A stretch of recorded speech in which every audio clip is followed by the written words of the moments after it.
네, 오밤중의 뉴스 함께하고 계십니다.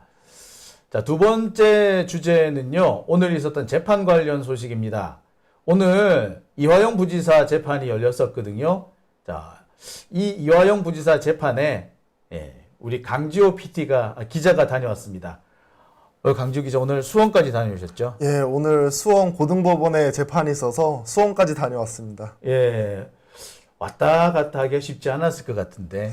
1시간 정도 걸리더라고요. 그래도 생각보다 많이는 안 걸렸네요. 예, 요즘에 신분당선이 이제 있잖아요. 그러니까 그러니까 좀 편안했습니다. 예, 다행이네요. 근데 그거 아세요? 기후동행 카드가 안 되더라고요. 예. 야, 또 아직 조금 문제가 있네요. 예, 아직까지 이렇게 뭔가 좀 연계가 다 안 될 모양이네요. 예. 자, 오늘 이화영 부지사 재판 있었는데 오늘 재판에서 가장 핵심적인 내용 딱 한 가지를 들려면 뭐 어떤 걸 들 수 있을까요? 오늘 가장 핵심적인 내용은 이제 그 국정원 직원에 관련된 진술이 약간 엇갈리는 그게 가장 핵심적인 내용이었습니다. 그 국정원 직원이 이화영 부지사 재판에 그 증인으로 출석했는데 그 국정원 직원의 진술이 뭐 다른 사람하고 엇갈렸나 보죠? 요번에 그 증인이 안부수라는 사람이 나왔거든요. 안부수, 예. 원래는 이 안부수가 나오는 게 아니라 다른 대북 사업을 하는 3명이 나오기로 했었는데 갑자기 바뀌었습니다. 그래서 이제 안부수가 나오고 이 안부수가 진술을 하는데 사실은 오늘 2시간 정도는 변호사 측에서 변론을 하고 그리고 2시간은 이제 검사 측에서 했는데 네. 대부분의 내용은 이제 금송이라든지 아니면 스마트팜 관련된 내용 그런 것들 주를 이뤘어요. 근데 기존에 그런 내용들은 다 나와 있었던 내용들이고 오늘 좀 색다른 내용 같은 경우에는 이 국정원 관련된 직원 얘기가 나왔었다. 예. 국정원 직원이 한 증언하고 이 안부수 씨 증언하고 어떻게 좀 일치를 하던가요? 어떻던가요? 이게 다르다기보다 어떤 내용이 주를 이루냐면 그 이화영 평화부지사가 이 북한 쪽에 스마트팜을 지원해주기로 약속을 했다라고 합니다. 근데 이 약속한 내용이 이행되지가 않았었나 봐요. 근데 이제 안부수 같은 경우에는 그 북한 측과 이제 친하잖아요.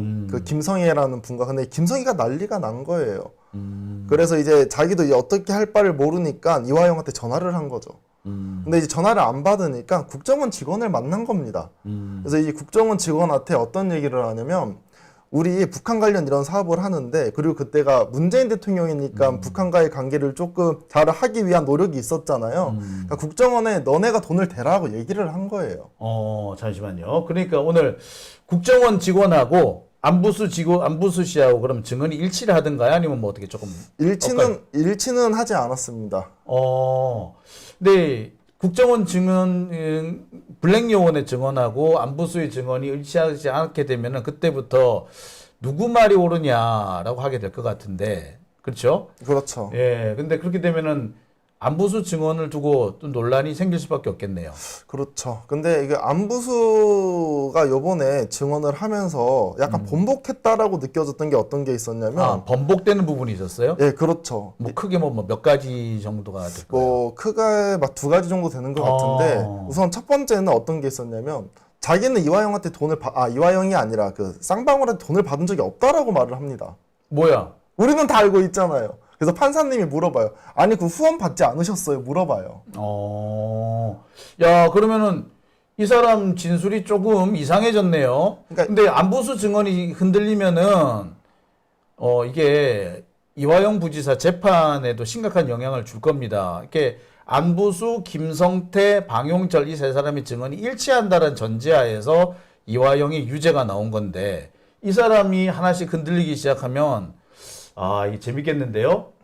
자, 그래서 아마 오늘 이렇게 썸네일이 나왔습니다. 안부수 증인의 신빙성이 흔들렸다. 자, 이화영 부지사 재판에 세국문을 맞게 됐다. 이런 내용으로 준비를 했는데요. 자, 계속 이어서 그럼 얘기를 해보죠. 오늘 그러니까 이 재판이 몇 번째 열린 재판인가요? 오늘은 이제 5번째로 열린 재판이라고. 항소심 중에서 5번째 재판. 그렇죠.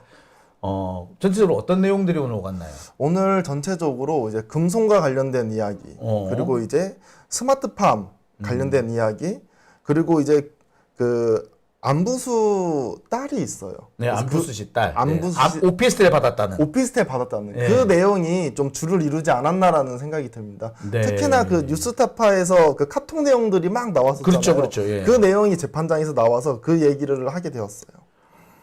그랬으면 네 이런 말 해놓고 어떻게 진술을 그따구로 할 수 있냐, 뭐 이런 얘기도 나올 수도 있었겠네요. 예, 뭐 그런 얘기도 뭐 나올 수도 있지 않았을까라는 생각이 듭니다. 네. 네.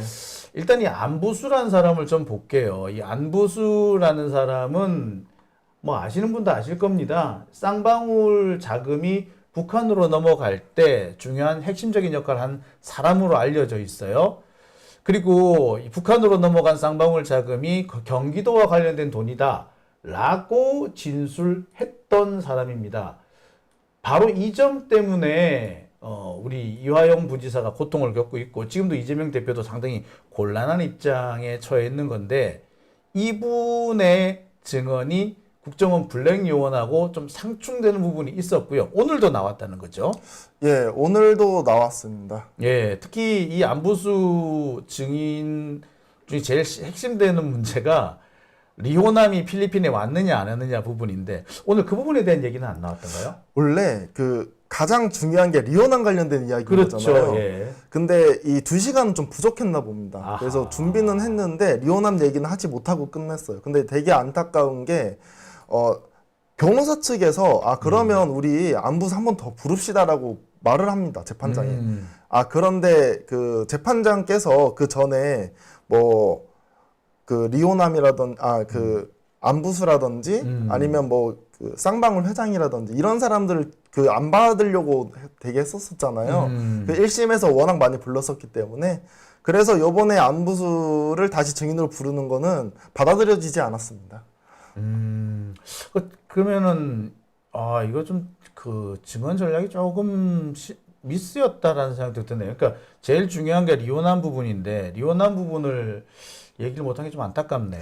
근데 여기서 문제가 하나 있어. 제가 보기에 문제가 뭐가 있었냐면 그 변호사 측이 그 증인 신문할 시간을 그렇게 많이 주지 않았다라고 하더라고요. 그래서 요번에 증인 신문을 할 때 준비를 많이 못했다라고 합니다. 그래서 다시 요청을 한 거였거든요. 일단 다시 한 번 더 증인 신문 해달라고 하자고 요구를 할 것 같기는 해요. 근데 조금 전략을 잘못 짰다라는 생각도 드네. 이것부터 먼저 치고 들어갔어야 되는데, 약간 보면은 국정원 블랙 요원 얘기가 오늘 많이 나왔던 것 같은데,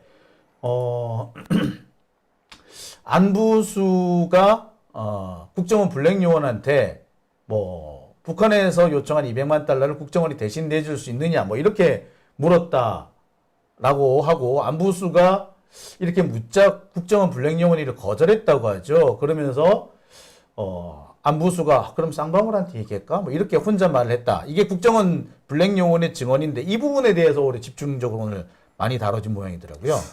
집중적으로 많이 다뤄진 건 아닌데 새로운 내용이어가지고 아마 다른 분들께서 많이 집중을 했던 것 같아요. 기사라든지 그런 것들이. 네. 사실은 그 내용을 쭉 들어보면 제가 그 이전에 말을 했었잖아요. 200만 원 이제 이화영과 약속을 해가지고 그걸 못했고 국정원에서 뭐 지급하지 않겠다라고 말을 해서 혼잣말로 그럼 쌍방울한테 얘기해야겠다라고 하는 얘기를 국정원 직원이 말을 한 겁니다. 네. 그런데 이제 요번에 이 증인 같은 경우에는 그거 소설이다 이런 식으로 얘기를 한 거죠. 그러니까 안부수 같은 경우에는 나 그런 말 국정원 요원한테 한 말을 한 적 없어.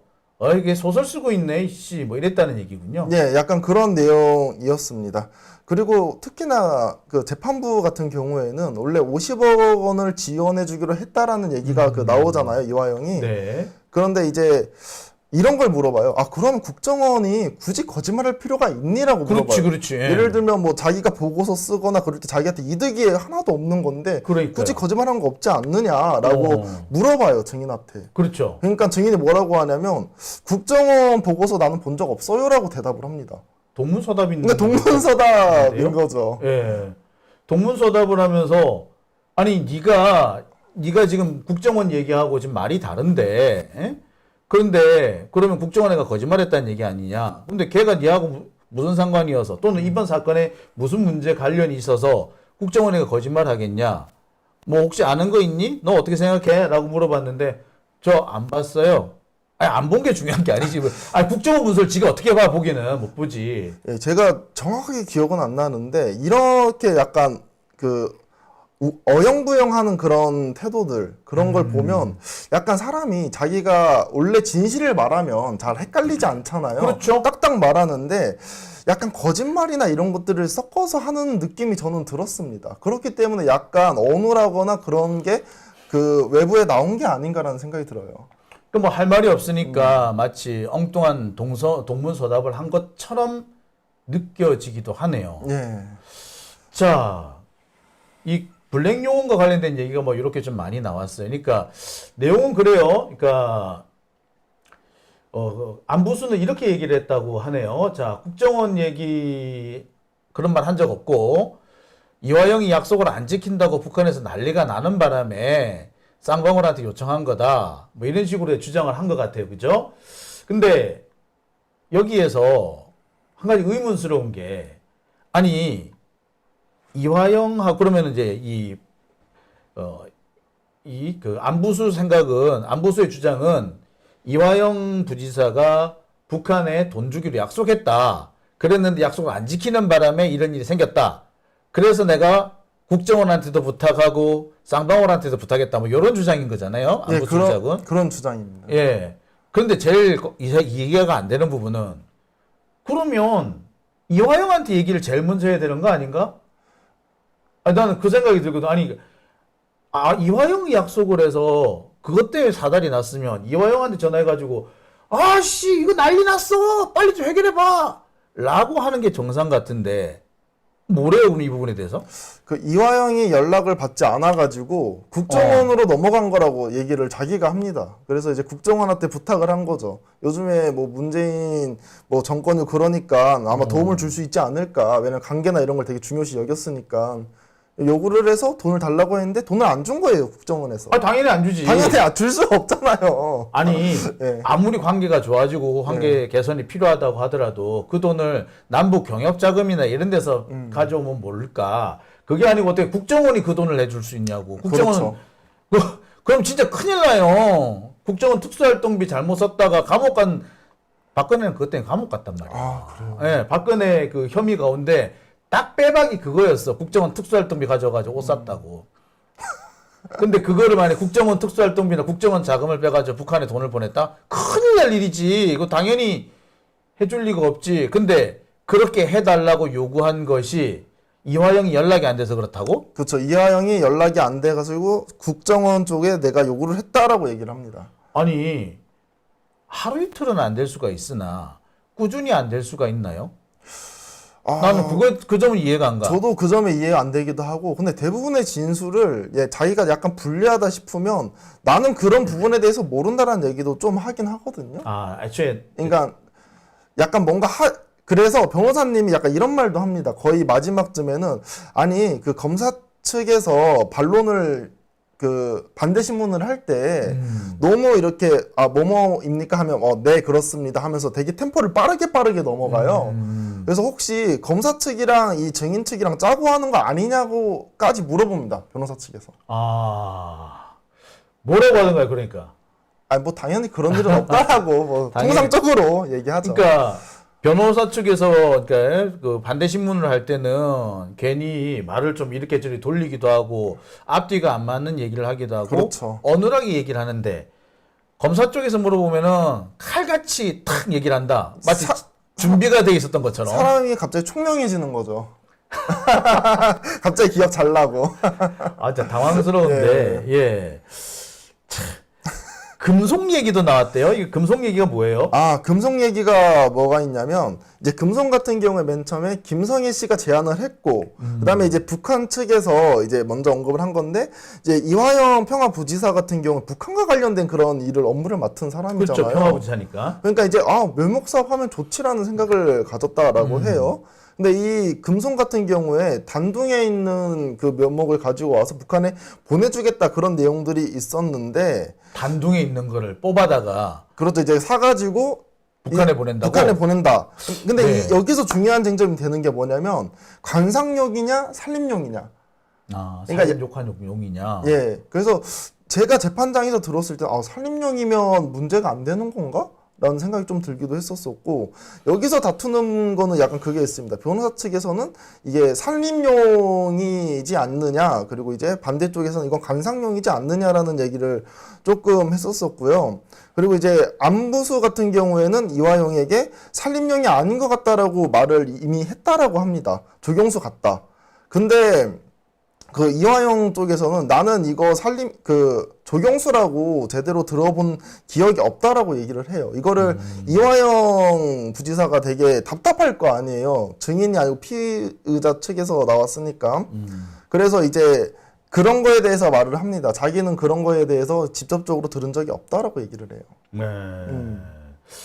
아니 근데 이제 아무래도 산림 녹화용이면은 남북 경협 자금 경협 지원이 되는 부분이에요. 예. 근데 조경수가 되면은 뭐 누구를 위한 이제 선물 같은 그런 느낌이기 때문에 아마 그분이 중요했던 것 같긴 합니다만, 그래도 이게 제일 중요한 거는 이호남이었는데 이호남 얘기가 안 나왔다는 게 조금 아쉽네요. 근데 판사도 좀 이상하네. 어떤 점이 좀 이상할까요? 그러니까 누가 보더라도 리오남 부분이 제일 중요하거든요. 예. 그러니까 리오남 부분이 오늘 논의가 안 됐는데, 그랬으면은 리오남 부분은 그 하기 위해서라도 한 번 더 부르는 게 맞아요. 근데 굳이 그것을 안 부르겠다고 한 이유도 모르겠는데, 특히 이 문제가 리오남 부분의 문제가 이 항소심에 와서 불거진 문제이기 때문에 이거를 그러니까 이미 1심에서 다뤄진 내용을 다시 다룬다면 모를 문제가 되겠으나, 항소심에 들어와서 새롭게 문제가 된 내용인데 그 부분에 대해서 또 증인신문 안 하겠다는 거는 다소 이해가 안 되는 그런 행보로 보이네요. 이해가 좀 안 가네요, 확실히. 약간 그 재판장님의 스타일을 보면 이제 자기가 나름대로의 그 기준선이 있는 것 같아요. 뭐 검사 편이다, 변호사 편이다라고 하긴 좀 어려웠던 것 같고요. 제가 봤을 때는. 근데 자기의 기준에서 뭔가가 삐끗나면 그걸 좀 강력하게 주장하는 판사님입니다. 그래서 그 전에 이제 재판이 진행됐었을 때도 1심에서, 그러니까 리오남이 중요한 게 아니라 1심에서 뭐 김성태라든지 아니면 뭐 오늘 이제 증인이라든지 많이 나왔으니까 웬만하면 안 부르려고 되게 썼었나 봐요. 아마 그런 부분도 있을 거예요. 네. 증인들이 결국에 신빙성에 문제가 되는 사람들일 뿐이잖아요. 그렇죠. 그리고 그 증인의 신빙성 때문에 유무죄가 갈릴 거라고 본다면, 문제는 그 증언이 맞느냐 아니냐 가지고 그거 가지고 말 가지고 싸울 게 아니라, 결국에는 그 입증할 수 있는 주변 정황이나 있느냐, 그 보강 증거가 있느냐, 아니면 탄핵할 수 있는 증거가 있느냐, 이 얘기를 따지는 게 사실 뭐 소송 경제라고 얘기하는데, 소송 경제적으로 더 나올 수도 있어요. 그러니까 소송을 좀 더 좀 효율적으로, 그러니까 그렇잖아. 지금 그 서로 거짓말한다고 하고 있는 판이잖아요. 그렇죠. 근데 증인 불러가지고 따지면 뭐해? 필요 없어. 그건 필요 없고, 야 증거 물증 갖고 와. 얘가 말이 맞다라는 보강 증거를 갖고 오든지, 얘 말이 틀렸다는 탄핵 증거를 갖고 오든지, 증거 갖고 얘기합시다 라고 생각할 수는 있을 것 같아요. 근데 사실 지금 대부분이 증거보다는 증언을 통해 가지고 이화영 부지사가 지금 9년 받은 거잖아요. 네. 그러면 요번 재판 같은 경우에도 증인이나 이런 사람들의 그 허점이나 이런 걸 찾아내서 재판을 풀어나가야지 전 될 것 같은데. 그러니까 허점이라는 부분도 좀 그렇죠. 이제 그 부분이 그렇게 풀 수도 있을 것 같고, 그렇게 푸는 거는 결국에 시간 낭비밖에 안 되지 않겠냐. 그리고 나와봤자 얼마나 나오겠냐. 소소한 얘기를 하거나 아니면 그거 가지고 괜히 꼬투리 물고 늘어지는 시간 낭비일 수 있으니 물증 갖고 와라. 뭐 이런 생각을 하는 것 같아요. 네. 그러면 지금 같은 방식으로 그 재판 진행할 수도 있을 것 같은데, 그렇다고 하더라도 이 리오남 부분은 안부수 진술이 상당히 중요한 부분이, 왜냐하면 안부수가 리오남이랑 같은 호텔에 있었다고 했거든. 그러니까 호텔에 있을 때 뭐라고 했느냐, 무슨 일이 있었느냐, 이런 얘기를 물어봐야지 나와요. 리오남 부분과 관련해서 안부수도 나름 준비를 했을 텐데. 그 제가 이게 몰래 가서 들어봤더니 원래는 안부수가 리오남에 대해서만 준비를 하고 왔대요. 자기도. 왜냐면 뻔하잖아요. 불러서 무슨 얘기를 할지. 나머지는 이미 다 나왔던 얘기들이고. 그래서 뭐 나름 자기 스스로 아쉬워했다라는 후문은 전해집니다. 차라리 그럼 그 얘기 안 다룬 게 나을런지도 모를 뻔했네. 그래서 근데 변호사님도 되게 리오남에서 다루고 싶어 하고 안타깝네요. 그 증인 같은 경우에도 요번에 그것만 준비했는데 안 나왔다 하면서 이제 돌아갔다라고 얘기합니다. 결국에 그러면은 안부수 진술이 엇갈린 것은 리오남에 대한 얘기를 안 물었기 때문에 조금 엇갈렸을 수도 있는데. 야, 이거 뭐라고 해야 될지 모르겠는데요. 제 생각에는 나머지 거는 오히려 준비 안 하고 왔을 수도 있을 것 같아요. 그랬으니 이제 말이 오히려 진술이 엇갈렸을 예. 수도 있는데. 네. 자, 금속 얘기를 했었고, 그 다음에 중요한 대목이 오피스텔이잖아요. 그 안부수 씨 딸이 예. 오피스텔을 받았어요. 예, 그렇죠. 이 오피스텔을 받고 난 직후에 안부수의 진술이 막 바뀌었단 말이에요. 예. 이 부분에 대해서 오늘 뭐 좀 거론이 됐나요? 예, 그 부분에 대해서도 얘기가 조금 나왔었는데 처음에 이 안부수 같은 경우에는 그 쌍방울 자회사인 나녹스에서 이사를 나녹스, 하고 예. 네, 나녹스 거기서 이사를 하고 있어가지고 그 기숙사 같은 걸 받았습니다. 사택, 사택, 예. 그렇죠. 사택에서 이제 살고 있었다가 이제 이사해서 나가니까 이제 집에서 이제 살 데가 없을 거 아니에요. 그러니까 이제 사택에 살다가 그렇죠. 이제 뭐 잘렸으니까 그렇죠. 이제 근거가 없는 거죠. 나가라 이렇게 됐겠네. 예, 나가라 하는 거죠. 그런데 이때 그 편지를 보냅니다. 쌍방울 측에. 그래서 자기가 이제 너무 힘드니까 좀 도와달라 이런 편지였나 봐요. 그러니까 이제 쌍방울 측에서 도와준 거죠. 인도적인 차원에서 오피스텔을 해줬다라는 얘기가 나옵니다. 근데 사실 우리가 일반적으로 생각했을 때 가족 형제도 아닌데 인도적 차원에서 그 오피스텔을 과연 도와줄 수 있느냐. 제가 알기로는 뭐 2,000에 150 정도 되는 그런 오피스텔로 알고 있는데, 이거는 뭐 무언의 도움이 그 뒤로에 있지 않을까라는 생각이 듭니다. 오피스텔이 월세인데 2,000에 150이다. 예. 오이씨, 그 좋은 오피스텔이네. 되게 좋은 오피스텔이죠. 아마 그 잠실인가 그쪽에 있는 걸로. 그 잠실 거기가 예. 정확히 문정동 부근인데 예. 송파역이라서 비싸요. 근데 거기에 들어간데 아니 그게 뭐 인도적 차원이든 어쨌든 간에 그 돈을 지원을 받은 거잖아요. 어쨌든 돈을 받은 거잖아. 그럼 지금도 한 달에 150씩 받고 있다는 얘기 아니야? 그렇죠. 지금 사실상 지원을 받고 있는 거죠. 근데 되게 특이한 게 뭐가 있냐면 그 지원을 받은 후에 진술이 바뀌었다라는 거예요. 그 다음 그렇죠. 달에. 그게 제일 경제적이고. 그러니까 3월 달에 받아서 4월 초부터 진술이 바뀌었어요.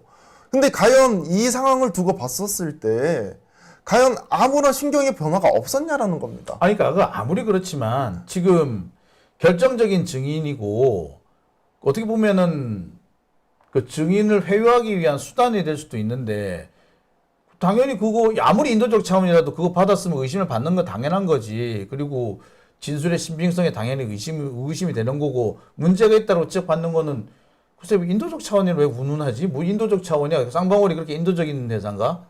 그것도 아닌데. 예. 그리고 저는 조금 다른 이야기이긴 하지만 이 안부수 같은 경우에 북한에 가서 환대를 되게 많이 받았는데 다른 특정한 이유가 아니라 옛날에 그 사업 같은 걸 했었나 봐요. 그 강제동원 유골 이렇게 하는 그런 관련된 사업을 했는데 북한에서 되게 이 사람을 좀 존중해주고 존경해가지고 그냥 받았다라고 해, 그런 환대를. 아무런 이득도 없는데. 그래서 되게 이 안부수라는 인물 자체가 주변 사람들한테 인도적인 차원으로 도움을 받는 그런 사람인가라는 생각이 들었습니다. 그러니까 그 우연이 너무 반복이 된다라는 생각이 들었어요. 뭐 계속 그런 식으로 해가지고 먹고 살아왔나 보네. 다른 사람의 인도적인 지원을 받아서. 그렇다면 진짜 문제가 되는 거군요. 예. 참. 뿐만 아니라 이 오피스텔 받았던 딸이 안부수 씨를 이렇게 면회를 가잖아요. 그렇죠. 예, 면회에 가서 뭐 여러 가지 뭐 아버지를 만났다 이런 부분도 있어요. 면회라기 보니까 검찰청 가서 만나잖아요. 그렇죠. 그게 어떤 내용이냐면 그 이전에 그 뉴스타파에서 되게 기사가 많이 나왔다라고 합니다. 네. 그래서 재판에서 뉴스타파 얘기도 잠깐 나오기는 해요. 그래서 그 카톡 내용이나 이런 것들을 보면 그 딸이 그 안부수와 만나게 해줬다라고 합니다. 검찰에서. 검찰에서 딸과 안부수를 만나게 해주죠. 검찰청에서 그것도. 검찰청에서. 예. 이거 자체도 문제가 된다라고 하고요. 그쵸. 두 번째는 뭐가 있냐면 딸이 봤었을 때 우리 아빠 너무 불쌍하다는 거예요. 왜냐면 쌍방울 직원들 이렇게 모여 있는 우리 아빠는 따로 떨어져 있어가지고 아빠가 불쌍하다라고 얘기를. 쌍방울 직원들이 그럼 모여 있더라. 쌍방울 직원들이 그럼 검찰청에 왔다는 얘기네. 그래서 우리가 여기서 주목할 거는 아빠가 불쌍하다는 게 아니라 쌍방울 직원들 그렇게 모여 있는 걸 봤다라는 게 우리가 주목해야 될 포인트라는 거죠. 그렇죠. 결국에 그러면은 그 김성태가 쌍방울 직원들로부터 이렇게 거의 수발을 받았다는 얘기네요. 저는 그럴 수도 있겠다라는 생각이 들고 검찰 내에서 있었던 일인 거잖아요. 네. 모여 있었던 거잖아요. 그러면 이거는 제 뭐 추측이지만 약간 입을 맞출 수 있는 그런 시간을 주지 않았을까라는 생각이 듭니다. 모여 있어서 얘기를 불러서 한 거니까. 네. 그렇지. 그럴 수도 있죠. 예. 어허. 너무 간 건가요? 아니 이제 왜냐하면 예. 그 부분이 계속 문제가 되어 왔었어요. 예. 계속 문제가 되어 왔고 그 쌍방울 직원들이 드나들면서 뭐 여러 가지 수발도 들었을 뿐만 아니라 쌍방울 직원들이 있는 자리에서 뭐 김성태, 안부수, 박용철 이 사람들이 같이 뭐 협의를 했고 그러니까 진술을 맞췄고 그 진술에 맞춘 거에 맞춰가지고 거기에 맞춰가지고 그 쌍방울도 뭐 자료를 준비했다 이렇게 지금 그런 그런 주장들이 나오고 있는 상태이기 때문에 이게 그냥 쉽사리 넘어갈 문제는 아니죠. 예. 그 부분에 대한 얘기도 오늘 그러면 나왔다는 말씀이시죠? 예, 나왔습니다. 예. 그리고 사실 제일 지금 의심이 되는 부분이 결국 지금 그 이화영 부지사 쪽에서는 북한으로 넘어간 돈이 사실상 쌍방울의 주가 조작용이었다. 이런 주장이지 않습니까? 오늘 그 부분에 대한 얘기는 안 나왔나요? 그 부분에 대해서도 약간 나왔었는데 이런 얘기인 거예요. 이 쌍방울 이제 주가 부양 관련해가지고 북한 사업을 해야 되니까 북한 사업을 할 거면 돈을 줘야 될 거 아니에요. 그렇죠. 그래서 이 예. 네. 7만 불이라는 얘기가 7만 불. 예, 발음이 안 되네요. 예. 라는 얘기가 거기서 나옵니다. 그래서 이 7만 불을 건네줘가지고 북한 사업을 딴 게 아니냐. 그러면서 뭐 히토류 사업이라든 이런 걸 따온 거 아니냐라는 얘기를 해요. 그리고 이제 우리 변호사 측 같은 경우에는 어떤 얘기를 하냐면 경기도가 대북 사업의 주체가 될 수 없고 지원 형태로만 가능하다는 것을 알아야 하고 스마트팜 같은 경우에도 아태협 중심으로 이루어진 것이라고 말을 해요. 그렇죠. 그러니까 실질적으로 경기도가 내가 뭔가 사업을 하고 싶다고 해서 대놓고 그렇게 자기가 사업을 펼칠 수가 없는 상황입니다. 아니, 원래 아태협을 왜 만들었냐면은 예. 정부가 직접 나설 수가 없기 때문에 민간단체를 거기 끼워 넣은 거예요. 예. 그래서 민간단체가 추진을 하면 정부가 자금 지원을 조금 해주는 걸로 또는 그 모든 돈을 정부 돈으로 할 수 없는 거잖아요. 네. 그러니까 기업이라든지 이런 사람들 참여를 이끌어 들으려면 정부나 국가기관이 할 것이 아니라 이렇게 민간기관이 주도를 해 나가는 게 내용상 맞다라고 해서 그렇게 그래서 이 아태협을 만든 거예요. 그래서 아태협에 쌍방울이 들어와 가지고 같이 사업을 하는 건 아무 문제가 안 되는 거예요. 그리고 거기에 경기도가 지원해 주는 것도 당연한 거고. 근데 이거를 가지고 뭐 대북 송금이니 뭐 이렇게 얘기를 하는 것 자체가 되게 황당한 그런 규정이 되죠. 이렇게 되면 아무 대북 사업은 못 해요. 이렇게 되면. 그래서 이 주가 조작 관련돼 가지고 국정원 직원이 이제 안부수랑 형동생 하잖아요. 그래가지고 국정원이 만나자고 했다라고 합니다. 안부수를. 예, 그래가지고 쌍방울에서 지금 찌라시가 돈다. 어허. 주가 조작을 하려고 하는 일, 너 하는 거 일 그만둬야 될 것 같아라고 얘기를 해요. 그랬더니 이제 안부사 뭐라고 하면 난 쌍방울과 관련이 없어라고 얘기를 합니다. 근데 우리가 되게 웃긴 게 이 당시에는 후원도 받고 도움도 받고 이랬던 상황인데 어떻게 쌍방울과 안부수가 관련이 없냐라는 거죠. 그렇죠. 그렇죠. 말은 그렇게 했지만. 그러니까 이 지금 안부수는 자기가 뭔가 도망가기 위해서 이상한 소리를 자꾸 꺼내놓고 있는 모양이네요. 재밌는 거는요. 아까 그 히토류 얘기 나왔는데 그 히토류 사업이 2019년 1월이거든요. 근데 이 2019년 1월 무렵에 이때 이제 그 쌍방울하고 북한하고 히토류 사업을 하자고 이렇게 MOU 같은 게 만들어지는데 그 직후에 자금이 북한으로 넘어가기 시작을 해요. 그래서 지금도 그 이화영 부지사라든지 경기도 쪽에서는 이 돈이 그 쌍방울과 북한의 히토류 사업을 위한 돈이지 경기도와는 관련이 없다라고도 주장을 하고 있어요. 그러니까 이런 면에서 보자면 안부수 씨의 지금 진술이 조금 의심을 받을 수밖에 없는 그런 상황이긴 하네요. 그렇죠.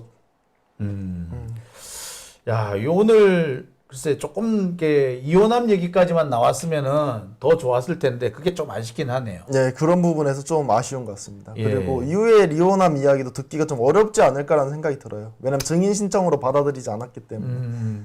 그러니까 아마 이제 판사는 그럴 거예요. 아마 그 뭐 다른 증거를 내. 뭐 리오남 말이 맞네 맞네 안 맞네. 지금 상태에서 증인 신문한다고 그래서 갑자기 안부수가 안 봤다라고 그 하진 않을 거 아니냐는 거지. 그렇죠. 갑자기 진술 뒤집진 않을 거 아니냐는 거야. 그러면은 뭐 증인 신문 해봤자. 그래서 만약 그런 생각이라면 괜찮은데 지금 뭐 자기 나름대로 일정한 뭐 결론을 내려놓고 하는 거라면 또 문제가 될 수도 있겠고 조금 걱정스럽긴 하네요. 그리고 약간 변호사 측에서 검사 측을 약간 의심하는 그런 것도 좀 있는 것 같아요. 왜 아무래도. 그러냐면 아무래도 어쩔 수 없잖아요. 특히나 이제 다음번에 김성태가 나오기로 했어요. 그러니까 네. 이제 김성태 관련돼서 주신문을 이제 보내달라고 요청을 하더라고요. 변호사 측에서 검사 측에 안 보내겠다라고 얘기를 했고. 약간 그런 뉘앙스로 들렸던 것 같아요. 저는 이제 그랬었고 그 얘기를 할 때 어떤 얘기를 하냐면 검사 측에 보내지 않는 이유 중에 하나가 검사가 증인을 오염시키고 있다고 생각하기 때문이라고 말을 해요. 증언을 오염시키고 있기 때문에. 증언을 오염시키고 있다라고 얘기를 합니다. 다음번에 김성태에 대한 증인 신문이 있을 예정인데. 그렇죠. 이게 변호인 측에서 신문할 예정이군요. 예. 그러니까 이제 신문 내용을 미리 검찰 측에 건네줘야 되는데 예. 검찰 쪽에 미리 건네줄 경우에 검찰이 김성태를 데리고 와가지고 증언을 조작할 수 있다. 그렇죠. 말을 맞출 수 있다. 그래서 못 주겠다. 재판하기 하루 전날 주겠구나 그러면. 그럴 수 있을 것 같습니다. 예. 다음번 재판이 상당히 관심이 끌겠군요. 김성태가 증인으로 나온다면. 예, 맞습니다. 예. 그래서 다음 재판 같은 경우에는 이제 10월 17일 2시에 진행된다라고 합니다. 네. 이게 참 조금 아쉬운 부분이 있는데, 계속 좀 지켜봐야 되겠네요. 예. 예, 오늘 고생 많이 하셨습니다. 수원까지 갔다 오셨고, 또 밤늦게까지. 지금은 라이브입니다, 여러분. 우리 보통 제가 강지호 기자나 우리 김대호 PD가 여기 방송할 때는 라이브가 아니라 녹화거든요. 근데 이번에는 라이브입니다. 생라이브. 예, 불러볼까요? 예, 조수님, 송서연님 예리하신 추리 굿이라고 말씀하시네요. 그죠? 예. 예, 그 다음에 송서연님께서 조수님 감사합니다. 라고 하셨고요. 아르누보님, 와이파랑새님께서 지금 댓글 남겨주셨네요. 예, 라이브 맞죠? 예, 이 늦게까지. 지금 12시 넘었는데, 집에 데려다 줘야 될 것 같아요. 그죠? 네, 하여튼 고생 많이 하셨습니다. 다음번 재판에도 좋은, 좀 더 생생한 소식 좀 부탁드리겠습니다. 예, 알겠습니다. 자, 오밤중의 뉴스 함께하고 계신 지금 시각 12시 35분을 지나고 있습니다.